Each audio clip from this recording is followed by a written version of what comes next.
Welcome to Women in Leadership Talk, where you'll hear from successful women who are empowering other women with their stories of adversity, resiliency, and success. And here is your host, Vicky Bradley, founder and CEO of Women in Leadership Empowered. Hello, everyone, and welcome to the Women in Leadership Talk podcast. We're thrilled to have you here today. I know I always say this, but please go on and subscribe. That way we know you're getting the latest and the greatest podcast right into your inbox. So just take 2 seconds, pop in there, hit subscribe, and then we'll just carry on with the show. So today I have an exciting conversation planned, and I want you to think about, is being a superwoman a compliment or is it something completely different? And I want to welcome a beautiful guest that we have joining us, Miss Gladys DeClouet. Did I say that right, Gladys? Okay, I want to make sure. So welcome, Gladys. We're so thrilled to have you here. And I'm a little jealous. She's calling in from Miami and I'm in the cold in Toronto. So thank you for being here today. Thank you so much for having me. Well, we're thrilled that you're here. So audience, let me give you a little bit of feedback on Gladys so you know why we've invited her to be on the show today. She's a pioneer with an exceptional track record of running multi-million-dollar businesses. She forged a path through the oil and restaurant industries. She led divisions of major corporations such as British Petroleum, Burger King, and Jack in the Box. She led them to financial growth and strategic success.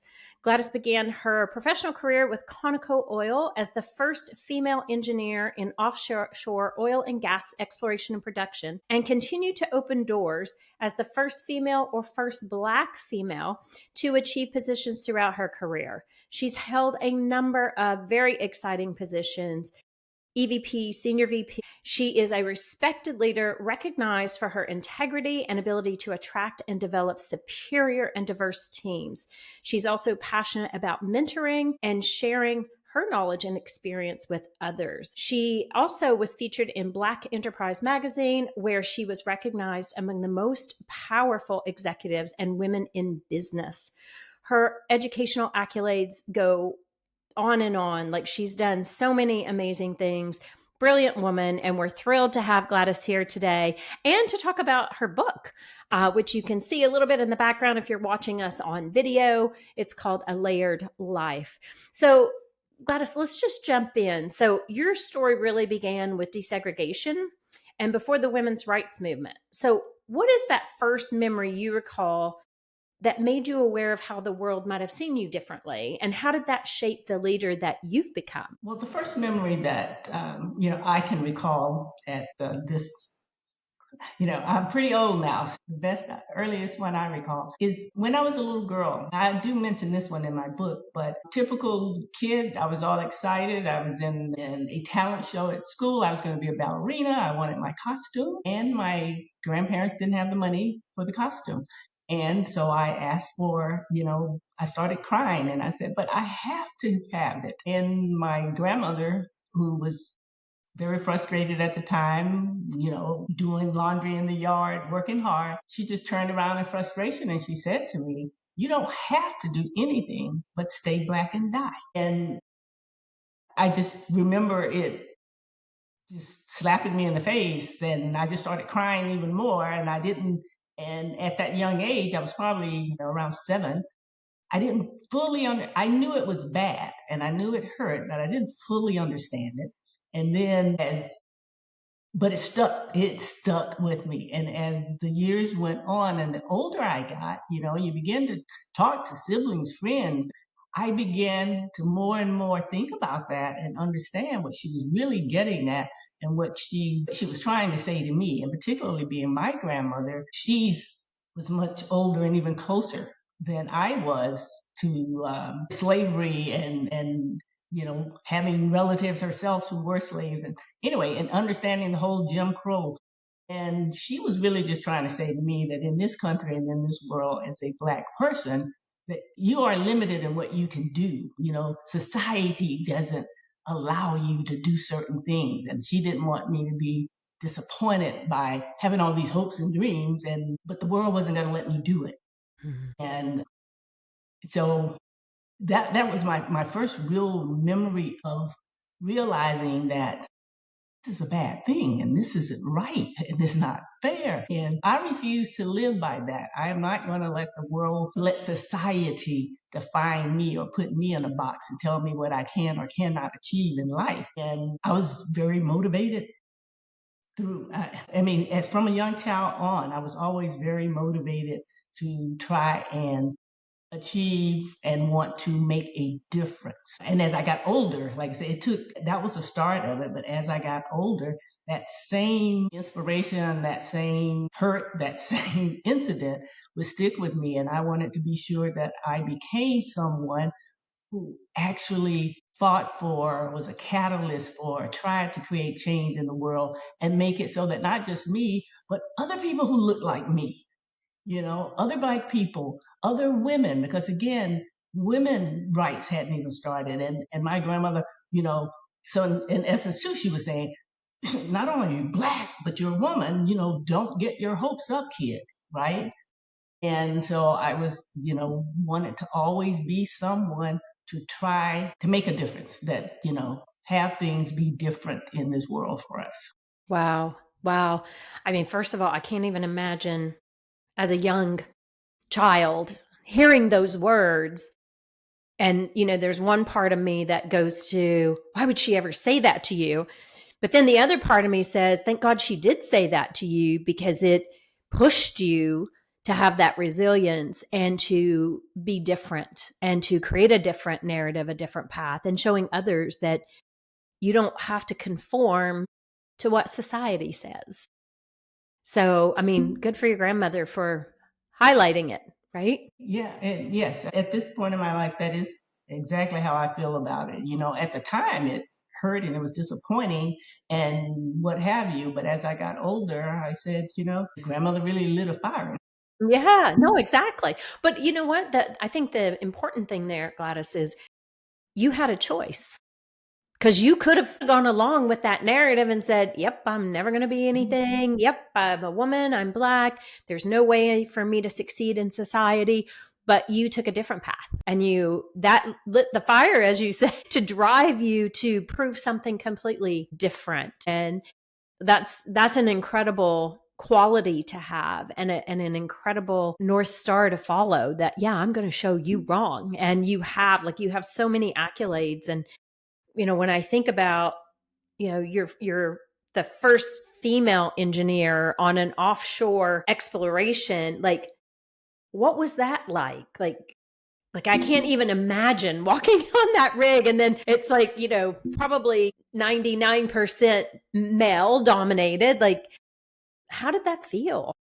Well, first, the oil industry itself, okay, was the most powerful, definitely male dominated, probably most chauvinistic industry in the world. And even within that industry, the part that is the most macho, the Jock Ewing, from back in our era, part of that industry is the actual exploration and production, where you're out there drilling for the oil, finding the oil, producing it, to send it in the shore for the rest of the world to begin to buy, sell, refine, do whatever. Out there finding it and drilling and what have you. So that was the world that I first entered as an engineer, in the offshore oil and gas exploration and production side of this business. And when I first, and I will say to people, because sometimes people don't understand this. I was a professional. I did have an office downtown, but my work that I had to do and what my responsibilities were out in the Gulf of Mexico. So I had to go out to the field, on a very routine basis. When I first showed up out there, and when you say how did it feel, it sort of, I would liken it to like I was an alien from outer space who had just showed up. And so people are just, first they're like in shock, right? They're like, who is this? How did this happen? Why is this person here? Everyone is just in total shock and chaos. And then it kind of moves from that to yeah, but we don't want you here. You need to go back where you came from. Mm. you don't belong here. So then that became the vibe and the animosity of, we're going to show you that you don't fit here. We're going to show you that this is a world that you're not going to want to stick around in. And so, I called it, at times it was like they were just hell bent on showing me, that I couldn't cut it out there. So the other feeling to me was, I should tell people, I felt like I was a fish in a glass bowl, and everybody is watching me at all times. Wow. And they're watching me in this bowl, waiting for me to fail. Mm-hmm. Mm-hmm. Um, you know, and the good thing though, of course, as always in this world, is everybody's not that way. And so, there were enough people who would try to help. That at least I could turn to for protection and such, because in that world, the sexual harassment, we talk about that sexual harassment, but you don't know what sexual harassment is until you show up and you're the only woman who enters a world where men are out there, where they work at the least 7 days straight, then a lot of 14 days straight. And then when you get off a production platform and go to a drilling rig, they're out there 30 days straight, Wow. just men in the middle of the ocean. And then you show up as some young woman in that world. And so not only is it they want to hassle you and harass you anyway because they don't want you there, but then the other part is the sexual harassment side of it, because they haven't seen women in who knows how long, and they, everybody, they're not respectful people, and so they just blatantly will say things, do things, try to push the limit as far as you will let the limit be pushed. Of course, it was really difficult because being the first, and people have to understand what that really means when you say first, that meant there were no bathrooms for women. There were no sleeping quarters for women. So when I was out there, when I had to spend the night out there, that became an issue, right? And on a sleeping quarters, because you got the working platforms and then the one platform that's supposed to be the sleeping quarters at night in the production world, they had cabins where 4 bunks were in a cabin for sleeping. So if I showed up and I had to sleep, now 3 other men couldn't sleep, right? So that was a big issue and an added resentment on top of the resentment I was already getting. Or when I went on the drilling rigs, that environment was so intense and so bad. I never tried to sleep anywhere. That environment was so rough for me that I slept fully clothed in a chair in the foreman's office. My goodness, Gladys, I can't even imagine. Wow. Yes. Yeah, that was the only way that I would feel that I would get through the night. Be safe. Yeah. Yeah. Yeah. Wow. Even the way you describe that, from our listener perspective, I think Gladys has painted a very strong picture to show you what did happen for her and what potentially could happen. So when we, often will say sexual harassment, to your point, sometimes you don't even know what that is. Somebody makes an off comment, but this sounds like it was every ounce of your safety felt like it was being threatened at all times. And that requires incredible courage to keep going back. That requires incredible resilience, right? And so how did you tap into that courage to navigate what was happening for you? I guess I don't know how to describe it. It sort of was who I was. It was just who I was as a person. And that is a person who didn't back down from challenges. And it was like the more they made me felt that they didn't want me there or they didn't want me to succeed, the more determined I was to succeed, to demonstrate that I could. Good for you. It was sort of like that. So it wasn't like I had to teach myself to have the courage. I just had to constantly try to be smart about how I did things and how I handled things. And as I said, and I always maintained and found good relationships with what I called, colleagues that were trusted friends, and, trying to make sure too that I had someone who could help and intervene and what have you, when possible. That was always that was easier when I did the business travel with the guys, because I was always the only female going to train. We were always getting trained for something else and get sent away for a week here and 2 weeks there and going to training courses and what have you. So I was traveling with men a lot. It was always easier to find a few of the professional guys that, like, I trusted, and we could manage that a bit more than it was when I was actually off on the rig. Then the irony is, the worst case that happened to me actually wasn't on the rig. It ended up being at a training course on a ranch, and I had to stay the night overnight on the ranch. Wow. And I talk about that story in the book, but because that was a major turning point story in my life and in my leadership style. Do you want to share that story? Right. Are you comfortable sharing that with us? Sure, yeah.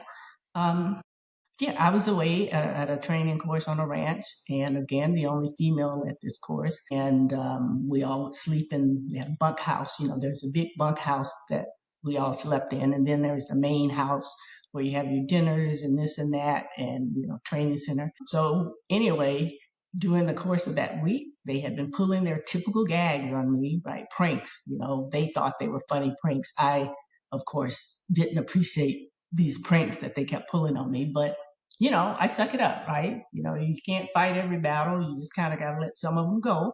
But then one night after dinner, they started drinking excessively. And so one of my buddies, as I said, one of my colleagues came to me and he said, Gladys, such and such is talking. He's talking crazy downstairs. I want you to be careful. And I said, okay. And so I said, I'm turning in. I go up to my bunk, which was upstairs. So I go to the bunkhouse, go upstairs, down the hallway to where my room was, about midway down. And he walked me too, because he says, yeah, I'll walk you to your room. Be careful tonight. So I go in that room and I close the door and I'm like, well, I'm in for the night, and lock the door. But very shortly thereafter, knock, knock, knock. And so I just immediately turned and opened the door because I'm thinking it's him coming back to tell me something. Your ally, yeah. Right, but it wasn't. It was the drunk guy who was on his mission. So, and he shoves his foot in the door, tries to stop. Shoves his foot in the door so I can't close it to try to come in. So I did a little quick thinking and with my friend. So when he did that, you know what I did? I'm glad I was thinking. Instead of fighting him, I just pulled the door open really fast and he fell in and I ran out. Good for you. Good thinking. Yeah. And then I started talking really loud. I started, get really loud. And so my friend heard it because he hadn't gotten that far away. He heard it and he came running back. And so the guy was not successful in what he had intended to do. But so that's what happened. But the learning part in all of this was once I reported that up, because like I said, I had not reported those other pranks and things. I had let them roll. But after this, I was like, this is critical. I need to report this. So I reported it up. And then the big boss who was supposed to handle this for us, handle that situation, what he did was he called me in his office along with the perpetrator and had me sit and listen to the perpetrator tell me, please don't let him lose his job. He has children and a family and a wife and this and that. And then the big boss says to me, and I don't only mean my direct boss, I'm talking about the big boss. He says to me, so Gladys, I'm going to leave this up to you. What do you want to do with him?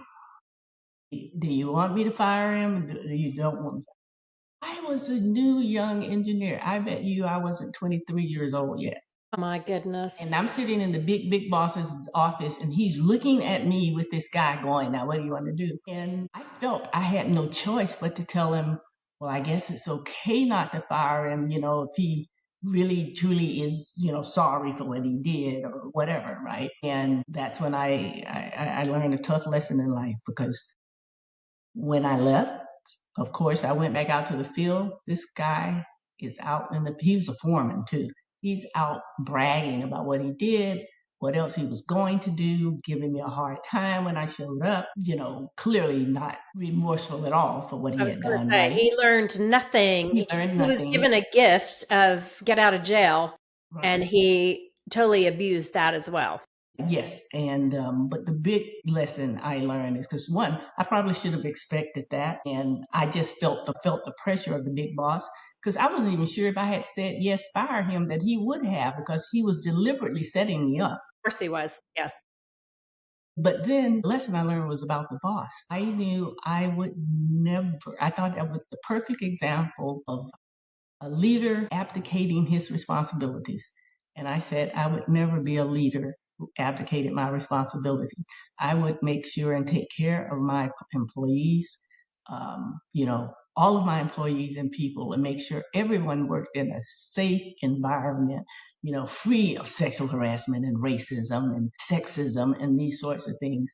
And that I would do my job as a leader, and I would make the tough calls when it's time to make the tough calls about things, Yeah.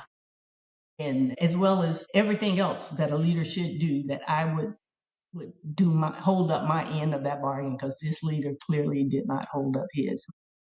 Well, and that's the stories that we hear so many accounts of, where leaders don't take responsibility and they allow bad behavior, which then creates a whole series of other issues. So it's like this Right. ripple effect that takes place. I mean, that is a tough one, because if you had said yes, then you would have been ostracized even more, right? Yes, And probably even more than that. Yeah. and he never should have put me in that situation. He should not have. And especially at the age and you just becoming, engineer, and you're in the workforce, and a tough industry to work in. And sadly, I hate to say this, but this still happens in the world today. These are, situations that male or female, doesn't matter, you should not be put in. Like, bad behavior is bad behavior. And you need to deal with bad behavior. That's right. And when there are no consequences, the behavior continues. And that's how the culture continues, where things are allowed and are tolerated and that kind of thing. Yeah, 100%. So anyway, I definitely took that one in as a lesson, that I would be sure that when I was a leader, I would create a culture where everybody was valued and appreciated, and we didn't allow these sorts of things. Thank you for sharing that. That's a hard one to share, first of all. And what I would say to our audience is, if you've ever been in that situation, how did you handle it? Right? And if you are ever in that situation, think about how you might approach that. We're human beings, and we should not be subjected to someone's bad behavior. I don't know. For me, it's a deal breaker, right? And so good for you, Gladys, for making sure your own leadership style was inclusive, and making sure that people understood they had a safe space to go to, and that you would investigate. Yeah. Awesome. So I'm going to change gears a little bit, because I want to talk about being a superwoman. So at what point did you realize that label might not have been a compliment, but more of a crisis? And what does being a superwoman, like, what's dangerous about that? I don't know, when you say the label, I think it's a concept, and maybe it's things people talk about and say, but it's not like, it's not like, you have this sign on you, or people say, oh my gosh, she's superwoman.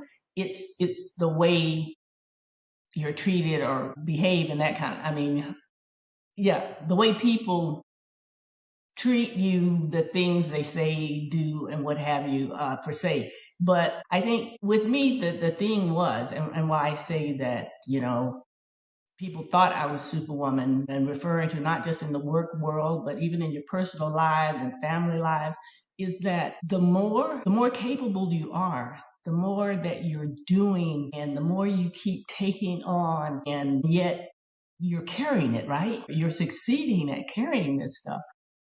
Then the more people continue to want to dump, the more they think, well, she can handle anything. So it won't be an additional burden to dump this on her and dump that on her. And then you notice people are not, instead of them solving their own problem, everyone looks to you to solve their problems for them. And that, again, that's personal life and at work. And then in work, you get, the colleagues that then, instead of carrying their loads or their responsibilities, they know that you're gonna pull it through because you don't want us to fail on whatever this thing is, right? And if they come up a little short, that I'm gonna make up for that, right? I'm gonna cover those bases for them. And then again, now you're getting people who are really, abdicating their responsibility or just, kind of indirectly putting loads on your plate. And before you know it, I mean, these things can keep adding up, and you find that you're carrying a lot. And then the thing about the whole superwoman concept to me, and what I say to people, and I guess the point is, when you first when people call you that, anytime someone ever used that term around me, I would immediately push back. And I would always say to people, there is no such thing as superwoman, okay? Because we're all human beings. So we've got limited physical and limited emotional capacity, right? The other thing about being human, which is kind of part of why I named my book Layers, about layers of life, is that we're all going to face adversities. Mm-hmm. Granted, some of us face more than others, but we all have adversity, right? So the thing is, this whole superwoman thing, when I think many women, other women too, will eventually run into that debate in their own mind when they have to realize, whoa, something has to change, is that, when you run into that perfect storm, and at some point in life, you're going to have that perfect storm where you've got adversities coming at you right and left, and you've got all the world who's still wanting you to solve and carry every burden for them. And all of a sudden, you have to stop and realize you're one person. You can't do everything for everybody. Yeah. And for me, and so that's when you need help and support. See, I always knew I needed help and support. That's the interesting thing. I kept saying, it's the other people who don't understand. So I was always, telling my family is that you guys need to understand that I have just as much an emotional need as you have. I need that love and support just as much as you need it, But there are also takers and there are givers, right? And when you're saying that, Gladys, my head goes to, and this has been coming up a lot in circles that I'm talking in right now about this invisible load, right? Because you're carrying all this, and luckily you are saying, hey, wait, what about me? I need some of this support. So many of us don't until you get to that danger point. And that's why I was asking about, if it's a compliment or if it's a problem. Yeah, I mean, it certainly is a problem. So I know I had some times in my life when, you're going along and you're saying, I can carry a lot and I'm carrying a lot and everything's going great. And then something happens and you could either do the right thing or not. An example, I'm saying, for example, at one point I was working 2 positions. Okay. I was on this developmental plan. I was on a stretch assignment. I'm working 2 jobs in 2 different offices, 20 something floors apart, total opposite ends of this mega marble tower, the headquarters of British Petroleum. And I was pregnant. So I'm rushing up and down across the place, up elevators, tending to the intense workload, this and that, and I'm pregnant. I'm moving along. I think I'm handling it well, but I end up in premature labor. Wow. So now I've got to get flat on my back in bed. So, it's like, so what do you do? And obviously I could have been hard-headed, right? And not listen to the doctor and said, oh, I can do it, and keep trying, give me some medicine and do whatever. But, no, I reached out and I called for help. It was like, it's time to call in the troops, call in my mother-in-law. Somebody needs to come, you know, come help get the other kids to school, help with this and that. Let me, but that was a time when you say some things are beyond your control, that's one example. And obviously, yeah, I've had plenty others. And Yeah, it sounds like it. I mean, incredible lessons, I would say, but also that incredible load that you've carried through career and personal. but And that also leads you to be the person that you end up being, right? right, Yeah. right, yeah, persevering through things. And I was like, and that may not, but at least that was an example of knowing and reaching out for help. But my husband had surgery one time while I was 9 months pregnant, and that created another situation, reach out for help. But then there are those occasions, I think about it, that it isn't even as simple as that to ask for help. It's situations when, like I probably the most difficult time ever in my life. I was having we were having marital issues at the time because my husband was going through a mental health situation that we didn't understand yet, fully understand what was going on. But he was becoming unreliable, and so that was causing a strain in the marriage. Then my sister died, Wow. and then we found out he had cancer. Oh my goodness, Gladys. You know, and that was after I had filed for divorce. But then, and that's how I ended up from thinking, from a person in mourning, and also thinking I was about to have a divorce, to now saying, absolutely not. I've got to help take care of this man. This is the man I love. He's the father of my children. Granted, we were having some problems, but he needs me now. And at the same time, I still had a $2 billion business I was running. And I still had to run my $2 billion business and take care of my two children whose father is ill. And I need to be there for them too and take care of them. And so doing all of these things at one time, that is probably most ultimate test I can think of someone if they're talking about superwoman. But I still say, but superwoman didn't exist. I needed help. I had to turn to friends to help me.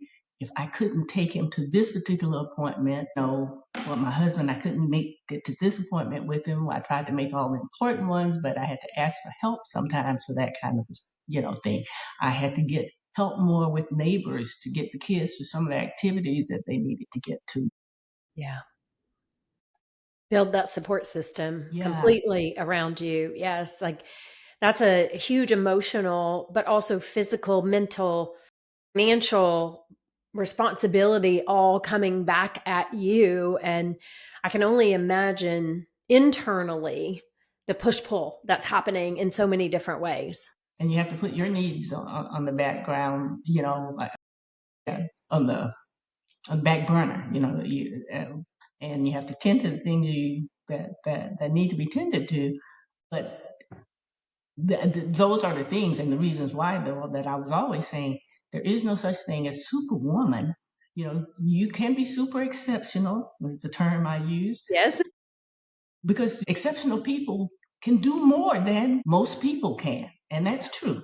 And I said, by all accounts, I was probably would be qualified as an exceptional person most of my life. But I was like, that inhuman concept, that's fiction. That doesn't exist. If I didn't have my husband by my side helping me, if I didn't have, call my mother when I'm 9 months pregnant and my husband tries to almost dies on me, or if I didn't have, you've got to have support and help. And to me, that concept of superwoman is just like you can do it all by yourself. And I just, yeah. I don't buy into that. I think that's setting yourself up for failure and for self-destruction, really. Well, I love that you brought that up because this has come up a lot in some of the circles that I work with on this fear of asking for help, right? And I think what you're tying into this is you can't do it alone. So, it is making sure you've got that support system, whether it is family, whether it's friends, colleagues at work, whatever, having that support system around you to help you navigate this stage of the journey that you're in. And you even talked about it like when you started on the rig and having your allies. You probably didn't call them allies at that time, but that's what we would call as allies, somebody who has your back. And that's true whether it's a situation like that or if it's personal situations, you're navigating health or children. I mean, I was the same. I was so fortunate that I had really good support system of friends and babysitters that helped with my kids because I had, big career and traveling tons, and there's no shame in that. There's no, like, you got to have that to be able to do the things that you want to accomplish. And I'm going to switch gears a little bit because we are running out of time, but you've given us a really good, I think, overview, Gladys, of a layered life and understanding how so many things come at us at different stages, different times. What do you hope women leaders will take away from your book? And not just the intellectual part, but more from an emotional standpoint. What do you hope they'll take away? Well, I know, like you said, we've run out of time. I haven't had a chance to, we haven't talked a lot about what's in the book, and I hope people take the time to read it because if you read the various stories and stuff, all of this will make sense and you'll understand that I do try to provide some background history to why I'm going to say the things I'm going to say right now. But for me, key takeaways from at least sharing my personal story in life is lead and win with integrity. You can succeed and you can, achieve and still maintain your honesty, your integrity, and to respect. And I guess and tying to the integrity is that respect and trust. Those things are earned through unwavering integrity and active compassion and consistent performance.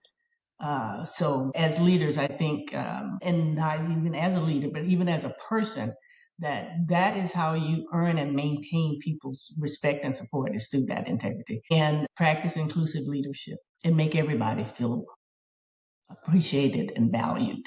Um, and respect, and again, this is women in leadership. So another point about leadership, and that is so respect and appreciate the knowledge and the experience and the strength of other people and create opportunities for them to optimize their contributions with all of that. Again, you don't have to be the person to know everything, do everything.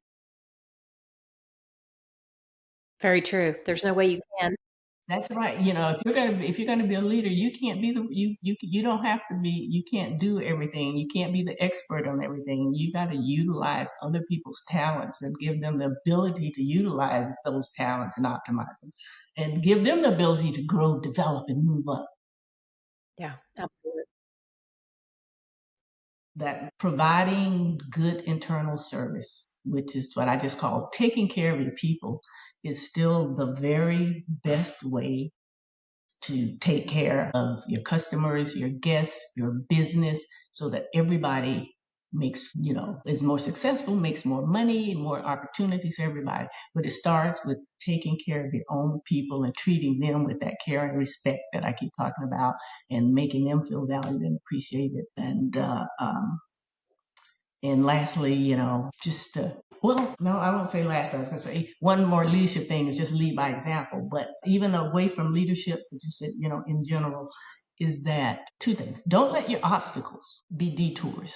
Use those challenges as stepping stones to your own growth, your development, and purpose. And that my being a female pioneer, because obviously I wrote the book about my life, but my being a Black female pioneer, it was about so much more than just my individual success. This was about opening the door for all the many others who would follow behind me and raising that floor for them to go further and achieve even higher successes than I did. So at this point, I would like to say to all of our women in leadership that, it's up to them now to carry that legacy and continue to carry that legacy forward for all other women. Yeah, beautifully said. Beautifully said.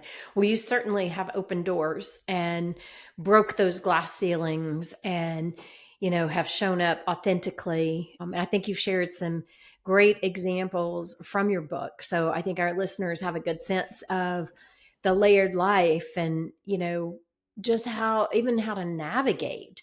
And I'm going to assume they can find the book on Amazon and your majority. Absolutely. They can find it on Amazon, any online retailer, Barnes and Noble, what have you. But probably the easiest, most convenient place too is just go to my website, GladysDeClouet.com.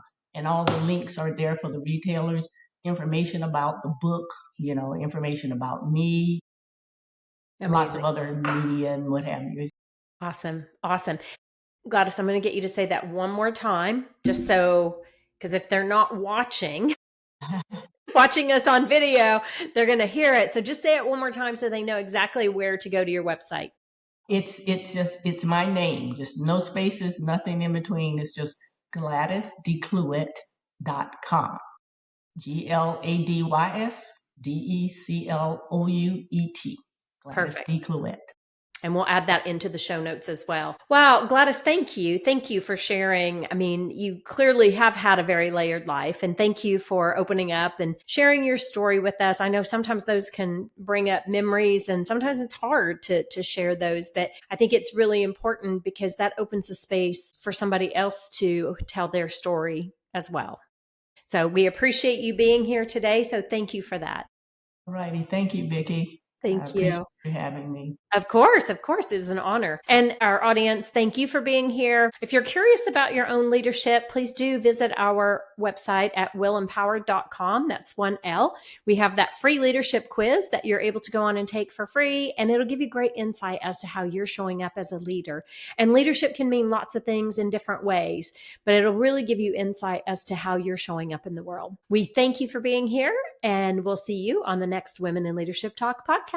Take care, everyone. Thank you. Thanks, Gladys. Thank you. Thank you for joining us for WIL Talk, sponsored by Women in Leadership Empowered. To learn more about our programs, please visit www.willempowered.com. We look forward to seeing you in our community.